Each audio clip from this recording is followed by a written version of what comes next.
3, 2, 1, and liftoff. Liftoff of the 25th space shuttle. And then, as if to remind us of our frailty, Challenger, go with throttle up. Challenger, go with throttle up.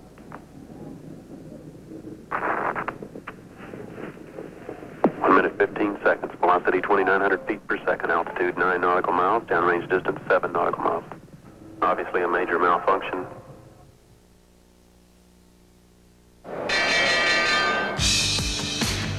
Wall Street, the longest and most sustained boom in the nation's modern history. Wall Street, another big gain, another record high.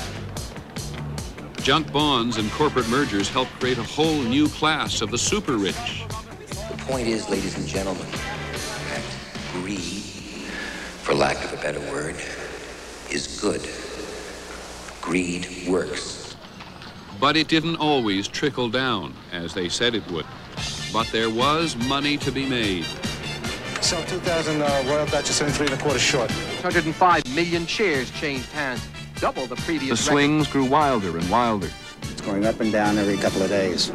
It's time to get out. I think we go low before we go higher. October the 19th, 1987. Black Monday. Well, I'd call it the nearest thing to a meltdown I ever want to say. It's going down and down and down. Never stopped. Rough week. Lost a fortune.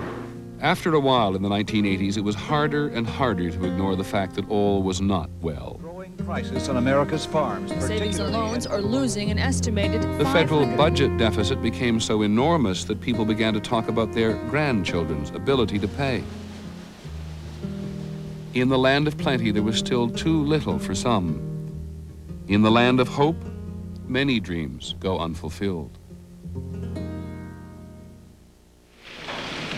Do you solemnly swear? And sometimes it was very difficult to find the truth. Will be the truth, the whole truth, and nothing but the truth, so help you God? I do. We did not, repeat, did not trade weapons or anything else for hostages. The Iran-Contra affair. I don't think it was wrong. I think it was a neat idea. Oliver North and his compatriots convinced themselves that the only way to preserve the system was to violate the very principles they were meant to uphold. Sometimes you have to go above the written law. As I said, I don't know that I did or I don't know that I didn't. Not to my recollection, but I can't be absolute. I don't recall going into... Fact of the matter is that there's nothing I can say that would make the situation right. I was stubborn in my pursuit of a policy that went astray.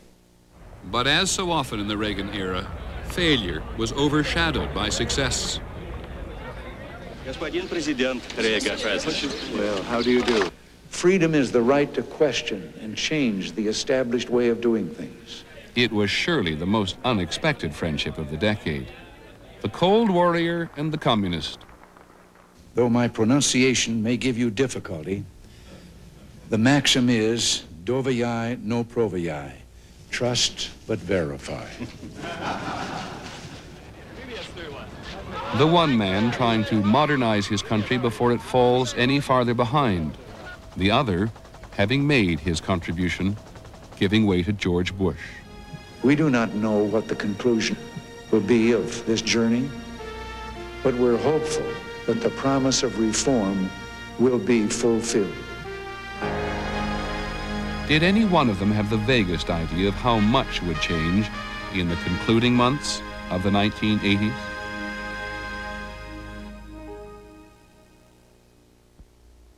By the end of the hour, we'll look again at some of those fantastic images which represented freedom in the 80s. But before Eastern Europe was to shake off the Communist Party, a lot else would happen in the decade. And we'll be back in a moment with some of it. Me is a person who owns a Macintosh, who eats fine quiche and drinks white wine, and that's me. I aspire towards materialism.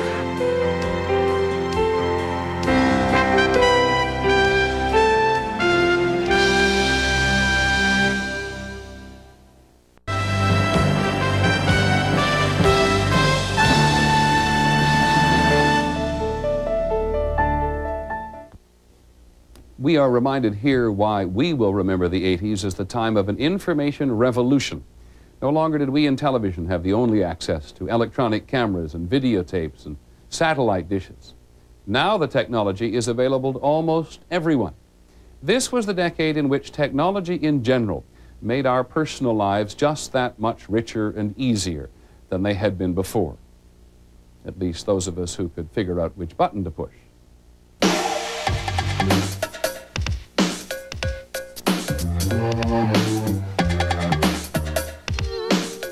Who would have thought? The compact disc, stereos on the go,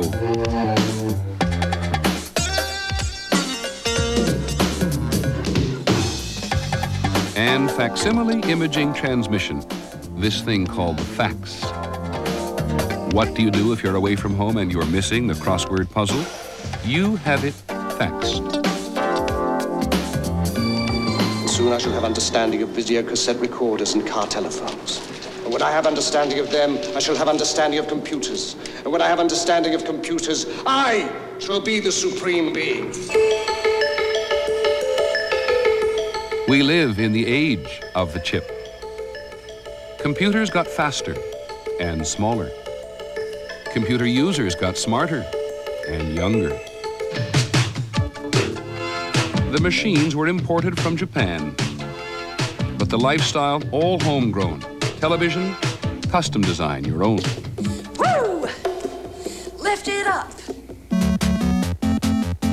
I got it. Hi, everybody. This is Madison, Wisconsin, where we spent a little vacation time. This is the state capital building where... Part of the new lifestyle included round-the-clock news and round-the-clock music for the eye as well as the ear.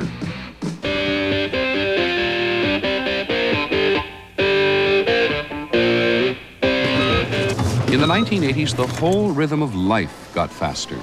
Anything less than immediate delivery feels like a waste of time. All right, tell Steve and 9 is fine for dinner and see if you can get us into Jams. If they don't have a good table, try and get something else. Ken, I need the P&Ls on Atlantic Overseas. I also need the latest ZBBs and PBBs. And Robin, I want you to get me the CEO of IBC ASAP. The 80s would not have been the 80s without the yuppie, the young urban professionals with disposable dollars and the urge to acquire. A yuppie is a person who owns a Macintosh, who eats fine quiche and drinks white wine, and that's me. I aspire towards materialism.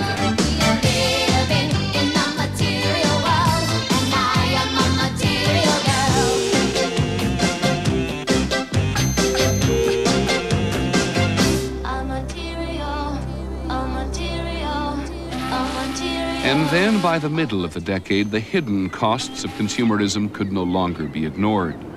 The wandering garbage barge. The greatest country on earth, and we can't straighten out a little thing like this. What's going to happen if we ever get in trouble? 6 states and 3 countries without finding a place to unload. It finally ended up in New York, where it began. There is more. During this hour alone, in America, we are pumping 500,000 tons of toxic chemicals. We are dumping 120 tons of toxic waste. And now we know there may be a link between record heat waves in the United States and the raging fires in the Amazon rainforest. The question is, when we look back on the 80s from a distance, will we have paid attention to the warnings?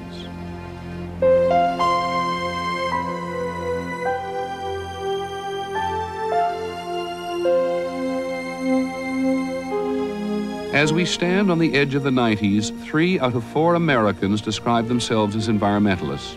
A third of all people living in Britain think it's the most consequential issue facing them. In much of the world, west and east, the priorities are changing.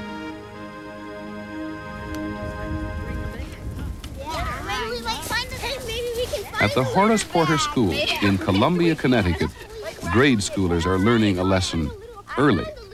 We haven't seen our trees for a while, and we know that we're going to get to meet our tree over the course of the seasons. I want the air to be clean, the beaches to be opened with, like, not a lot of garbage on them, and I'd like a lot of animals to be alive. I think we've learned that if students don't understand their relationship to the natural world, there might be dire consequences. The stuff that we can't recycle, we throw in the regular trash. The stuff that we can recycle, like trays, there's this thing you put it down and it slides down to the bottom and then they put it to a factory. If we don't recycle, then we'll have pollution all over the world, and we don't want that. One day it's going to be their planet to manage. Habitat, habitat, habitat, have to have a habitat, have to have a habitat to carry on. 'Cause when you lose your habitat, you're gone.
We began this hour with a reminder of what most concerned Americans as the 70s came to an end. High inflation, the Soviet threat, our vulnerability to foreign oil producers. Today, Americans are most concerned with issues which in some cases hadn't even been imagined 10 years ago, and which, in some ways, have affected individual American lives much more directly. In the 1970s, Americans simply didn't know they were going to be overwhelmed by drugs. You're gonna know if you're stoned. One even blow, that's all it takes. In those days, cocaine could actually get a laugh. Really? And so what is the kick of it, which I never... It didn't turn out to be very funny, did it? Get off the driver's side of the bed. It's not supposed to have the gun. Push your head down. What are you looking at? I ain't do nothing, man. I don't have anything wrong. Man, I'm not doing nothing wrong. Get the guys up there. Get him out. Lordy, lordy, lordy, look what come out your pocket. In the 1980s, someone figured out how to turn expensive cocaine into cheap, smokable crack. Crack is the hardest thing for me to walk away from. First hit was instant addiction. You want more, and if you don't have the money, you go out stealing, or you'll kill. You do anything for it. I mean, anything. There has been nothing quite like it to corrupt the American dream so quickly. Selling drugs is simple, it's easy. It's fast money, it's jewelry, clothes, you know, girls, everything comes with it. What do you get shot at, man? Approximately 33-year-old. And where there was crack, there was always more crime. You sit at 7 o'clock in the evening and people across the street are shooting at random and you're telling your 4-year-old to hit the floor. Believe me, that is war. We're getting tough on drugs and we mean business. In the 1980s, President Reagan and President Bush each declared a war on drugs. This is crack cocaine. Today, there are twice as many addicts as there were 4 years ago. My son Eddie, sitting in a police car can be wasted by scum, and none of us is safe. And I don't care where you live. Small towns in America who don't have the problem now need to sit down and take a hard look because they're going to have it before long. No one laughs at drugs anymore. Today, 1 child out of every 10 is born with illegal drugs in its system. Maybe the war on drugs will be won in the 90s, maybe in the next century. Fighting for our lives, too little is being done too late. This has been the AIDS decade, the decade of discovery. By the end of 1981, there were about 100 cases in the world, with most of them being in New York, San Francisco, Los Angeles. We didn't know what it was. I don't know if you remember, but back in 1982, they called it the gay cancer. We thought it was some sort of cancer.